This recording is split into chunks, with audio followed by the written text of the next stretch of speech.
morning guys. So yun, update ko ulit kayo dito. Umaga na, kinabukasan na ulit. Ito yung pilay namin na, not pilay, I'm sorry. Ito yung hindi mayroong problema sa likod ng paa. So nandito siya. Nilipat namin para makaakyat baba siya dyan sa para matuto siya. Kaso, yung gatas na binigay ko kahapon is hindi niya nabawasan. So, hindi siya bumaba talaga kahapon para uminom. So, kailangan niya ng tulong at ngayon tumatawag na siya kasi gutom. Kaso, ayaw niya pa rin bumaba. So, kailangan niya talagang i-push. Ika na. Go down. So, ayun. So, kailangan pa siyang itulak, guys, para lang makababa. Kasi natatakot siya. So, yun, uminom na. Gutom talaga kasi hindi siya uminom ng kahit ano simula kahapon kasi ayaw niyang bumaba. So, ito yung pinapractice niya. Akyat baba siya dito.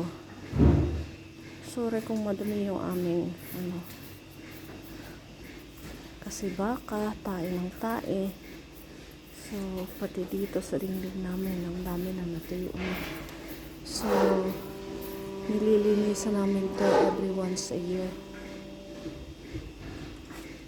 So, yun. So, hopefully, maubos niya yung gatas na nilagay ko. So, parang dalawang siya. Dalawa yung nilagay ko kasi bali 4 liters ito.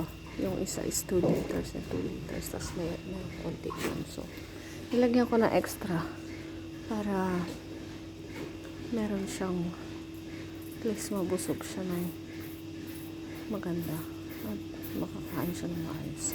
So, yung paa niya is ganun pa rin.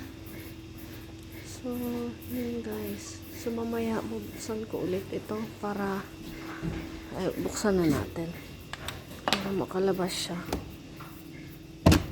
So, yun. Tapos ito, nilalagyan namin ng tali. Kasi pag humahangin, sumasarado siya. So, naiiwanan yung, nasasarhan yung maliliit pag nandito sa labas. Hindi na sila makapasok. So, yun. Kasi wala kaming tubig dito. So, wala silang access ng tubig dito. So, pag hindi sila nakapasok, mag-uhaw. So, yun. Hindi rin maganda. So, ayun. Okay naman. At least, umiinom siya ng gatas ngayon. So, tingnan natin kung aakyat siya ulit pabalik dito mamaya or lalabas siya. So, yun guys. I-update ko ulit kayo. Salamat sa panonood. And then, comment lang kayo kung meron kayong tanong or gustong matutunan regarding sa pagbabaka. So, ito yung kulungan namin ng maliliit. So, meron silang parang itong, dito na side, isa, dalawa, tatlo, apat. So, apat ang pwede. Tapos, dito sa kabila is 5. So, itong na to, nasasarahan namin to. Ito yung ginagamit. So, tinatali lang namin doon para at least medyo malaki yung access nila, makakatakbo-takbo. Tapos, makakapaglaro sila kasi minsan nagtatakbuhan sila dyan. So, yun. Salamat guys. Hope you have a nice day. Bye.